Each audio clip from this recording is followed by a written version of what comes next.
Selamat pagi sahabat Alkitab yang terkasih. Marilah kita mengawali hari ini dengan melakukan perenungan akan firman Tuhan. Bacaan Alkitab kita pada hari ini berasal dari kitab Lukas pasal yang pertama ayat 18 sampai 25. Lalu kata Zakaria kepada malaikat itu, "Bagaimanakah aku tahu bahwa hal ini akan terjadi? Sebab aku sudah tua dan istriku sudah lanjut umurnya."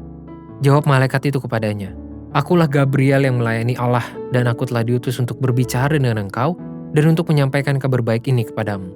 Sesungguhnya engkau akan menjadi bisu dan tidak dapat berkata-kata sampai kepada hari di mana semuanya ini terjadi, karena engkau tidak percaya akan perkataanku yang akan nyata kebenarannya pada waktunya."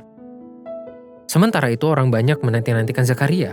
Mereka menjadi heran bahwa ia begitu lama berada dalam bait suci. Ketika ia keluar, ia tidak dapat berkata-kata kepada mereka, dan mengertilah mereka bahwa ia telah melihat suatu penglihatan di dalam bait suci. Lalu ia memberi isyarat kepada mereka sebab ia tetap bisu. Ketika selesai jangka waktu tugas jabatannya, ia pulang ke rumah. Beberapa lama kemudian Elisabet istrinya mengandung dan selama 5 bulan ia tidak menampakkan diri, katanya. "Inilah suatu perbuatan Tuhan bagiku dan sekarang ia berkenan menghapuskan aibku di depan orang."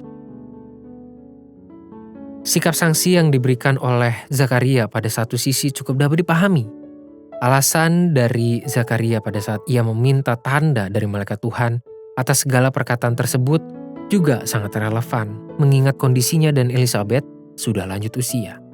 Pada sisi lain, pertanyaan dari Zakaria itu pun memiliki intensi adanya keinginan yang begitu kuat untuk mengalami peristiwa yang sudah disampaikan oleh malaikat tersebut.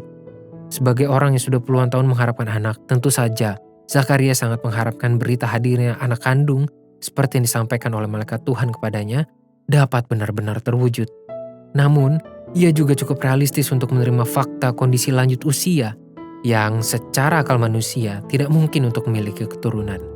Meski demikian, kegamangan pada diri Zakaria itulah yang menjadi ruang bagi terjadinya karya spektakuler Tuhan, sekaligus untuk menjadi jawaban atas kebimbangan pada diri Zakaria itu sendiri.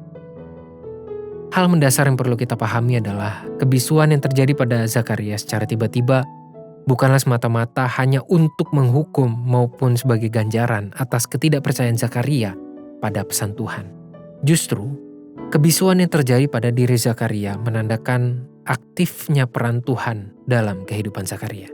Kebisuan itu menjadi tanda bahwa Tuhanlah yang berperan paling besar dan aktif di dalam pekerjaan yang begitu tidak masuk akal, termasuk bagi Zakaria. Sahabat Alkitab, kebisuan pada Zakaria memang menjadi tanda tentang besarnya kuasa dan aktifnya peran Allah berkarya dalam kehidupan seorang Zakaria. Hal ini juga semestinya membangkitkan kesadaran bara diri setiap umat percaya untuk mengakui dengan rendah hati bahwa segala sesuatu dapat terjadi ketika itu diperkenankan oleh Tuhan, dan segala hal yang terjadi adalah hasil dari pekerjaan Tuhan, bukan karena kemampuan manusia seorang diri. Meski demikian, hal ini bukan berarti kita dapat bermalas-malasan dan melepaskan tanggung jawab dalam menjalani kehidupan. Justru kesadaran atas besarnya kuasa Tuhan dan betapa kita sangat bergantung kepadanya, itulah yang semestinya membuat kita enggan untuk menjalani hidup secara sembarangan, apalagi malas-malasan. Marilah kita berdoa. Tuhan, firman-Mu pada hari ini telah mengingatkan kami tentang betapa besarnya kuasa Tuhan dan aktifnya Engkau dalam berkarya dalam segala kehidupan kami. Tolonglah kami Tuhan untuk mampu menjalani kehidupan ini juga dengan penuh upaya, karena itulah bagian nyata dari iman kami kepada Tuhan, sekaligus sebagai ungkapan syukur kami atas segala sesuatu yang telah dan sedang maupun akan Tuhan kerjakan di dalam dan melalui diri kami. Hanya di dalam nama Tuhan Yesus Kristus kami berdoa. Amin.